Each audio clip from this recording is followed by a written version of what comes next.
7:33 in Trinidad and Tobago. Well, let's return to our conversations with the United Nations. Indeed, as far as issues related to gender-based violence and issues of respect for women and girls, and how we can eliminate such instances. The dialogue continues today in our series with the United States Women, our focus Caribbean culture and the perceptions of masculinity. Music is said to be a universal language and has proven to be a strong force in Caribbean culture as anywhere else. We'll examine some of our norms, including lyrics and the impact of it with our guests. We have Professor Rhoda Reddock of the Gender and Development Studies and the head of the Center for Gender and Development Studies at the University of the West Indies St. Augustine campus. I see her shaking her head already. So obviously I said something wrong, but we'll try to get that corrected in a little while. Zeno Constance, playwright and author, is also with us, together with Valmiki Maharaj, creative director for the Carnival band Lost Tribe. I wonder if they'll ever find themselves. Well, we'll find out in a little while as well. Good morning all. Thanks very much for joining us. Professor Reddock, a very good morning to you. When we start a conversation about perceptions of masculinity and lyrics and culture and so on, it's very wide-ranging. What focus would you like to put on our discussion this morning? Thank you very much, Fazir, and good morning to everyone. I think that music and the music lyrics are excellent forms of exploring society in general, culture, and of course, gender relations. And we could look at them historically and see how they change or if they remain the same. And when we speak of gender relations, we speak of the ways in which society constructs men and masculinities, women and femininities, as well as non-binary categories within the society. So a deep examination of calypso lyrics or soca lyrics or even love ballads, whatever, can give us an idea of the kinds of messages that are being shared, but also the kinds of ideas that composers may have. And again, because it's a very involved topic, I'm really interested in hearing everyone's views as far as this particular issue is concerned. And let me continue with Valmiki Maharaj, creative director of the Lost Tribe. What is your perspective? Because again, is this something that is a cause for concern, the way masculinity is presented in popular culture, whether it's soca, whether it's chutney, whatever various forms of entertainment? Good morning to you, Mr. Maharaj. Good morning. Yeah, I definitely agree with Dr. Reddock. I think, if you follow the concept of, it takes a village to raise the child, and if you consider the village as the child, then we are our own responsibility. And many years ago, well, not many years ago, like about 3 years ago, when the Lost Tribe engaged in our partnership with UN Women Caribbean, it was based on that. To take the conversations that were happening in certain circles and certain levels of academia and break down that language and, use Carnival as a conduit to make sure that those conversations were planted in the active spaces of the younger people's minds, in the minds of males, in the minds of females, in the minds of everybody who was in activity at the time. So let me ask you the obvious question, Mr. Maharaj, even if it might sound offensive, that isn't the Lost Tribe about presenting women in scanty clothing and so on? Isn't that about exploitation of women? So it seems an anachronism to want to associate with the United Nations respect for women when you're in the business of exploiting women. I realize that you haven't seen our carnival presentations. It's actually quite the opposite. From the inception of the Lost Tribe, we have approached the carnival in a different way. We have approached it, recognizing the carnival as a space that celebrates freedom, that celebrates love, and that celebrates acceptance. We came out with the intention, to be quite honest, to break that stereotype of this developed, perceived idea of beauty that is carnival beauty. This idea to hold back the reins of carnival again and put it in the hands of each of our women, each of our men, each of our masqueraders, to say that that is not what it is about. Actually, when we first started our program, there was a video that we put out on the 16 days of activism with UN Women that really just was a light conversation among some of our committee members and allowing them the opportunity to speak about exactly what Dr. Ranoff was speaking about before. The idea of culture, for example, versus and incongruence with consent. And it showed very much what the perspective was in terms of what is the culture of Trinidadian whining, for example, of the Caribbean, the way that we dance, versus that entering a party is not consent in itself. So I think the band, to answer your question, is not one in the way that you just highlighted, but rather one that has always held its position and held its head high in terms of respect. All right, let's move across to Zeno Constance now, Mr. Constance. As a playwright and author, someone very much involved in the culture of Trinidad and Tobago, what perspective do you have when we talk about masculinity and the issues of empowerment by virtue of lyrics and the way culture or art presents the relationship between men and women? Good morning to you, sir. Good morning, Fazi. Let me add quickly, also Calypso researcher, archivist, and lecturer in Calypso history at UWI, because my bent is the Calypso. Sure. I know that the Calypso, as an example, reflects all kind of femininity and masculinity, and some good and some bad. And as we go along, we'll talk about that. And I'm not sure, however, that the verdict is in yet, that we can say safely that this music negatively influences these concepts of masculinity, as example. I don't know if the surveys have been done, but as we go along, we'll see what the collectioners have said over the years and how it has changed. Well, we should see anyway. And Mr. Constance, just on that point, because as you would appreciate, the limitations of time may not allow us to go into the great detail that you would like. But just as time has gone by, the way women are represented in popular culture.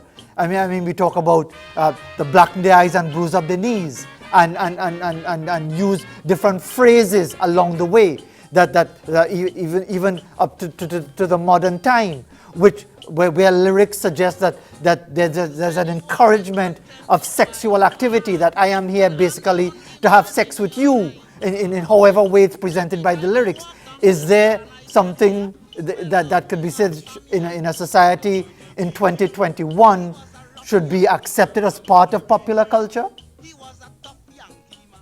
Well, I normally cringe when I hear anything going in that direction, because my opinion is that sanctioning, censoring, banning is out of the question. The Calypso, the lyrics reflects, and I think it goes both ways. Right? It advises, it encourages, but it also reflects. And I see introduced Attila's Calypso, Buza Beni. And that's an interesting idea, an interesting example, because 40 years after Attila did that, we did it. And the same Calypso, with a different name, but in the very last line of the last chorus, he says, if you're Buza Beni, instead of the line, they will love you eternally, which means licks and love is put together. He did change it to, then they will leave you eternally. And it's not because Sparrow, I feel, is so much in tune with the whole thing. I think because he realized that out of the 70s and into the 80s, there's a different view of that, and it would be safe to say leave instead of love. And that was the records mightn't sell. So I'm not saying that things change, but I'm saying the jury is out on whether or not these lyrics really influence or simply reflect. And Professor Reddock, is this an uncomfortable discussion for any society, not just Trinidad and Tobago or the wider Caribbean? Is it something that we are willing to have openly if we're really talking about attitudes towards women and girls in Trinidad and Tobago? I think it's a difficult conversation, yes, because and I just want to tell Zeno, nobody's speaking of banning or things like that. But what we are asking for is a consciousness of the power of the art forms, and the lyrics, especially popular culture, because you repeat these things and they become mantras in your own mind. And it's good when he mentioned that sometimes Calypsonians are affected by what's happening in the society. So the new consciousness, the women's movement, etc., would of course power to change just that one word, but it didn't change the entire song. So clearly he felt that it still had currency all those years later. I think what is also difficult is to discuss masculinity because for many men there's a fear that challenging masculinity, especially in societies such as ours that have faced colonialism and face racism, class differentiation, etc. And of course, masculinity is always for men. It is always important to perform a certain level of power and control and leadership. So when you challenge these, it is very uncomfortable. And whereas women have been dealing with many of these issues themselves in groups and organizations, reflecting and trying to understand their behavior, this is something which is new to many men. And I'm very happy to see groups of men beginning to explore what it means to be a man and also the accountability that is necessary. And Valmiki Maharaj, as far as that discussion is concerned, are you seeing it translating into any real significant change in attitudes towards women and girls? I mean, we're seeing it in the advertising environment where because of the very recent tragic killings, they kind of tone it down in the nastiness of the commercials to sell liquor, but just give it some time and they'll bring it back because they know eventually the mood will change and they can go back to their nasty ways. But at a serious level, are you detecting any real desire to change the attitudes by at least a conversation about the way women and girls are treated, perceived, presented, discussed in male society? I do, and let me give you a very real example. Hearing and Dr. Reddock speak here today, I can't assume, and we can't assume that the conversations and the solutions exist in silo within the carnival or within the wider entertainment. And over the past couple of years, I was mentioning this partnership before. I have had real conversations, and sometimes even conversations that I have not engaged with our DJs on the road this year. Now, these guys, as you say, may have been guilty of playing some of the songs from before that we have, deemed as problematic, and may have been fans of those songs in their time, because every DJ was once a fan of a DJ. And these guys have come to me and said, we recognize that the masqueraders, in the context of the Lost Tribe, are a different mentality of masqueraders, because they go up to the truck and say, hey, that's not a good song. And last year, they came and we had a very real conversation about songs that they felt were not appropriate to the road, which I was happy for because they precursored the conversation to us as the carnival band or the promoter. So what you were seeing happening is you were talking about change, that you had the voice of the masquerader reaching the voice and the mentality and the consciousness of the DJ, the actual person playing the music, connecting them with the carnival band, the promoters, and then I think also reaching then the musicians and the calypsonians and the soca artists. I think it's all part of one cohesive unit. There's a level of symbiosis. Now, I remember hearing the president speak for International Women's Day this year, and she mentioned, cultural change is slow, and it's 99 point something years that we expect to see change in terms of gender-based issues, etc., etc. But I feel, and I'm being optimistic in saying that I think that conversation from the millennials into Gen Z, etc., these conversations that are happening right now are becoming more and more frequent. And I think the work that we do to the planting of these seeds and the injections in conversations like this and other things that we are doing, once people can understand it and we break it down to their level, I think it will have immediate impact. And Constance, I take your point about censorship, because you certainly don't want to go down a road where every single thing you say or believe or whatever is going to be shut down or censored or whatever. But what about, and I think maybe Valmiki Maharaj, while I've been touching on the issue of self-censorship, because you realize, well, this song that we were singing 5 years ago, 10 years ago, that is unacceptable now, and therefore the lyrics for whatever I'm going to write for the road march in 2022 or what I want to make Calypso Monarch for in 2022, I need, even if I want to send a certain message, I need to frame it differently because it will sound very offensive in the modern context. Do you see that sort of self-censorship, for want of a better phrase? Do you see that happening, Zeno Constance? Yes, yes, yes. And that's the only kind of censorship people really use.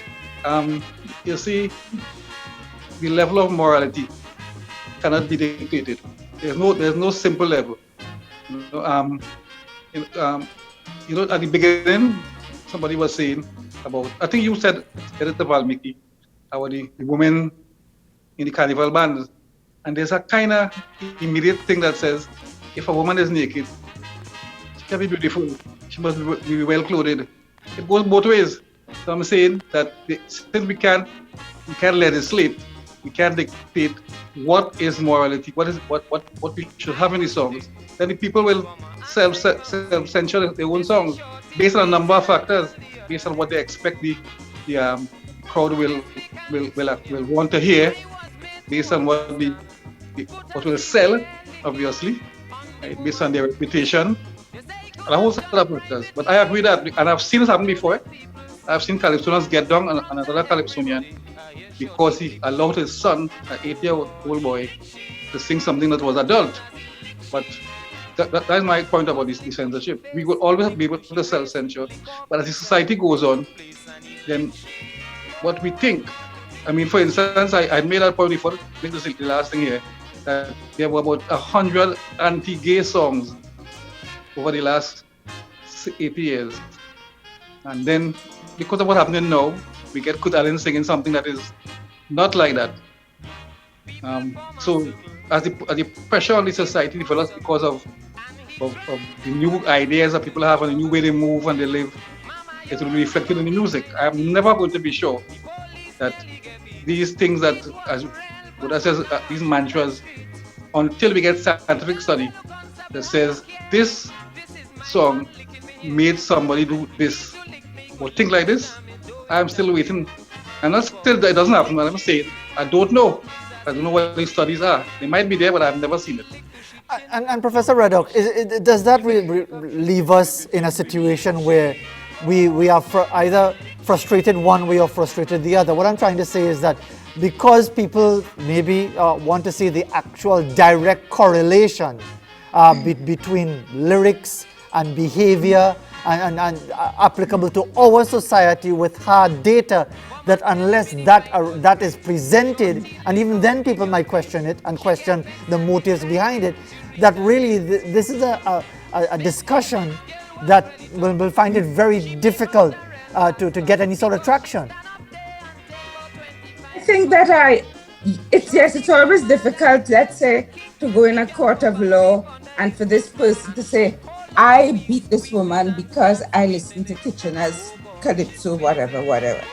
But I think what these things do is they normalize. They create a kind of normalization. And what he says is very true, because I remember going to the tent in the past and people laughing at the homophobic jokes. And the thing is that even though you disagreed, you didn't put up your hand and object. You just kind of kept quiet. So it's true that the popular culture in a way reflects the society, which suggests to us that we have a lot of work to do in terms of desensitization and conscientizing in the society. But I think there's another thing at play, which is the market forces and the impact of marketing, consumerism, consumption on shaping the whole atmosphere within which we operate. So many times we think we are making a personal decision when we are really being influenced by what is happening around us. So I think, for example, the very sexualized videos that we see every day on Flow, I often say, someone coming from outer space and looking at those videos, that is the representation of the Caribbean and Caribbean culture. It isn't even mediated by a range of experiences. So we have been really pigeonholed into a limited understanding of ourselves if we were to look at much of the popular cultural media. So I think the hypersexualization, which is something that very much developed in the US, where we have music videos, not just that the women are sexualized, they're also silent in many instances. And the voices are the voices of the male protagonists in the videos. So I think we need a much more sophisticated analysis, not just of the lyrics, but also the performances that often accompany the lyrics. We always see things related to class, color, appearance, also part of these popular cultural manifestations. So I think that we do need, there is cultural studies, but I would really like to see a gender-informed cultural studies much more evident in the public discussions. Professor Reddock, thank you very much for taking the time. Mr. Maraj, as well, together with Mr. Constance, who I know would have liked to provide a lot more information as far as the historical context when we get out. But hopefully it'll be an ongoing discussion, because I think the real intention by our producer here, Akshay Gulson, is that it can't just be a talk for talk's sake. We need to move this process forward. We can't just be revisiting tragedies every Monday morning or every first week of the month and then going on with this same cyclical dialogue. We need to move the process forward. I want to thank the three of you for taking the time to be with us this morning. We really appreciate it indeed. As we come around towards 7:54 in Trinidad and Tobago. Here's an image from Gregory Medina, which he calls Life in the Garden, for this iguana, which is enjoying this particular view of life, probably early in the morning, enjoying some sunshine as well to warm up the cold-blooded reptile. We'll be back right after this.